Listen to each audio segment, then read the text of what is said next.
সকলকে আমার আনন্দিত জয়গুরু। আজ পরমপ্রেমময় শ্রী ঠাকুরের 138তম শুভ আবির্ভাব তিথি এবং এই তাল নবমী তিথিতে পরমদয়াল শ্রী ঠাকুর আমাদের মাঝে এসেছিলেন। ভক্তের আকুল প্রার্থনায় অস্তিত্বের পালন পোষণের পথ দেখাতে যুগে যুগে আবির্ভূত হন সত্য প্রজ্ঞাদীপ্ত মানব দেহধারী দ্রষ্টা পুরুষ।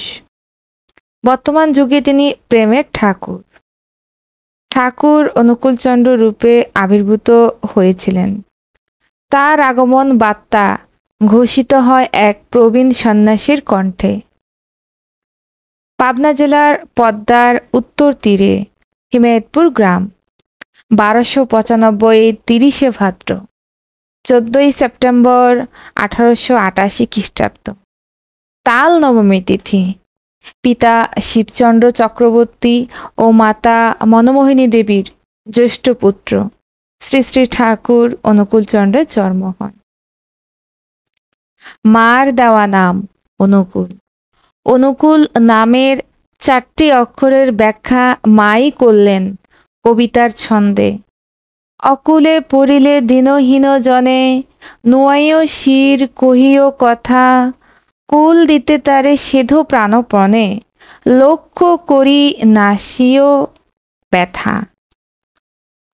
এই ব্যাখ্যার বাস্তব রূপ দিয়েছিলেন শ্রী ঠাকুর তার 81টি বছরের দিব্য জীবনে। এক বন্ধুর মাধ্যমিক পরীক্ষার ফি এর টাকা না থাকায় নিজের পরীক্ষার ফি এর টাকা বন্ধুটিকে দিয়ে দিলেন। এক অনন্য দৃষ্টান্ত স্থাপন করেন শ্রী ঠাকুর। পরে চিকিৎসা শাস্ত্র অধ্যয়ন করিতে কলকাতা যান। ডাক্তারি পড়া শেষে জন্মভূমি হিমায়তপুরে ফিরে মানুষের দেহরোগের চিকিৎসায় আত্মনিয়োগ করেন নিজেকে। ব্যাপক সাফল্য এলো তার চিকিৎসা সেবায়। মানুষের প্রকৃত সমস্যা তার মনে, আর শারীরিক ব্যাধির মূলেও রয়েছে মানসিক দুর্বলতা। তিনি মানসিক সংকট মোচনের জন্য গড়ে তুলেন কীর্তন দল। সংকীর্তনের মাঝে শুরু হয় তার অবতারের পূর্ণ প্রকাশ।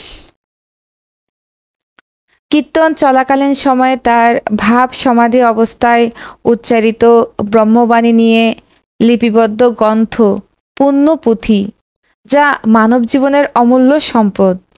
তিনি পাবনার হিমায়তপুরের মতো অখ্যাত পল্লীতে গড়ে তোলেন লোককল্যাণকর সৎসঙ্গ প্রতিষ্ঠান, যা 1925 খ্রিস্টাব্দে তারিখ 1860 খ্রিস্টাব্দ সংঘ নিবন্ধন বিধি 21 অনুযায়ী নিবন্ধনীকৃত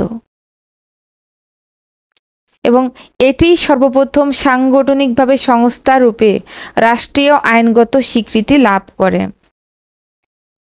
শ্রী ঠাকুর হিমায়তপুর সৎসঙ্গ আশ্রমে প্রতিষ্ঠা করেন সৎসঙ্গ তপোবন বিদ্যালয়, বিশ্ববিজ্ঞান কেন্দ্র, মেকানিক্যাল ও ইলেকট্রিক্যাল ওয়ার্কশপ, কেমিক্যাল ওয়ার্কশপ, কুটির শিল্প, ব্যাংক, পূর্ত কার্য বিভাগ, মাতৃসংঘ, স্বাস্থ্য বিভাগ, কলা কেন্দ্র, আনন্দবাজার, গৃহ নির্মাণ বিভাগ, ফিলান্থ্রপি সহ নানা কর্মমুখী প্রতিষ্ঠান। সৎসঙ্গ আশ্রম রূপ নেয় সর্বমতের অনুসারীদের মহা তীর্থস্থানে। এখানে ছুটে আসেন মহাত্মা গান্ধী, A.K. ফজলুল হক, নেতাজি সুভাষচন্দ্র বসু, দেশবন্ধু চিত্তরঞ্জন দাস সহ দেশ বিদেশের অগণিত বিশিষ্ট ব্যক্তি। এখানে এসে সব হারারা পেয়েছে সব পাওয়ার আনন্দ, আর তার শ্রীচরণে আশ্রয় নিয়ে কোটি কোটি নরনারী পেয়েছে মানসিক প্রশান্তি। বিশিষ্ট উপন্যাসিক শীর্ষেন্দু মুখোপাধ্যায় শ্রী ঠাকুর প্রদত্ত মন্ত্রজপের মাধ্যমে নিজের জীবনের গভীর সংকট মোচনের কথা উল্লেখ করেছেন তার লেখা কাছের ঠাকুর গ্রন্থে।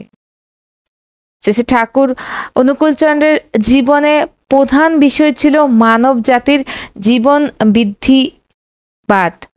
মানব জীবনের যাবতীয় সমস্যার সমাধান তিনি দিয়েছিলেন তার জীবন চলন এবং হাজার হাজার বাণীর মধ্যে। এই পর্যন্ত 130টিরও বেশি গ্রন্থে তা প্রকাশিত হয়েছে। শ্রী ঠাকুর 22 বছর বয়সে এক রাত্রিতে লিপিবদ্ধ করেন সত্য অনুসরণ গ্রন্থটি, যা পড়ে বিশ্বকবি রবীন্দ্রনাথ ঠাকুর বিস্মিত হয়েছিলেন।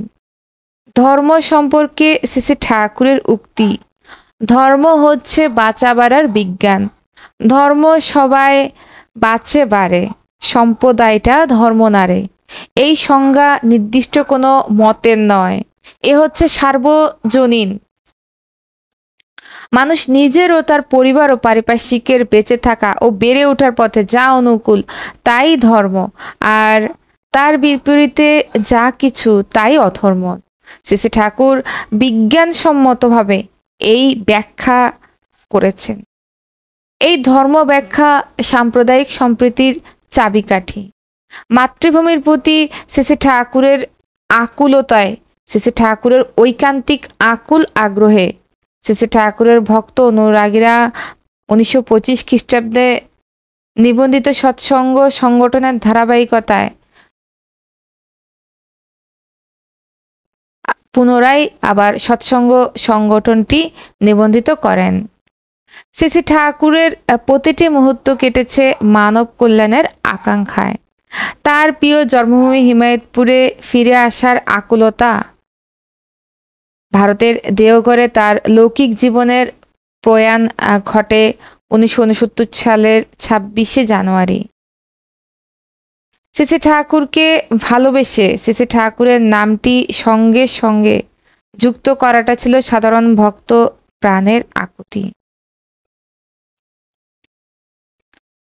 দেশ বিভাগের পর পাকিস্তান সরকার শ্রী ঠাকুরের জমি নিয়ে নানা স্থাপনা এবং বিভিন্ন কিছু সহ মানসিক হাসপাতাল প্রতিষ্ঠা করেন। শ্রী ঠাকুরের জন্মভূমিতেই ভক্তবৃন্দের শ্রদ্ধা নিবেদনের জন্য উন্মুক্ত করে দিতে হয় সেই মানসিক হাসপাতালের পাশেই অবস্থিত শ্রী ঠাকুরের সেই জন্মভূমিটি। প্রতি বছর আমরা দেখি এখানে দেশ বিদেশ থেকে অগণিত ভক্ত অনুরাগীরা শ্রী ঠাকুরের সেই জন্মভূমি দর্শন করতে আসেন।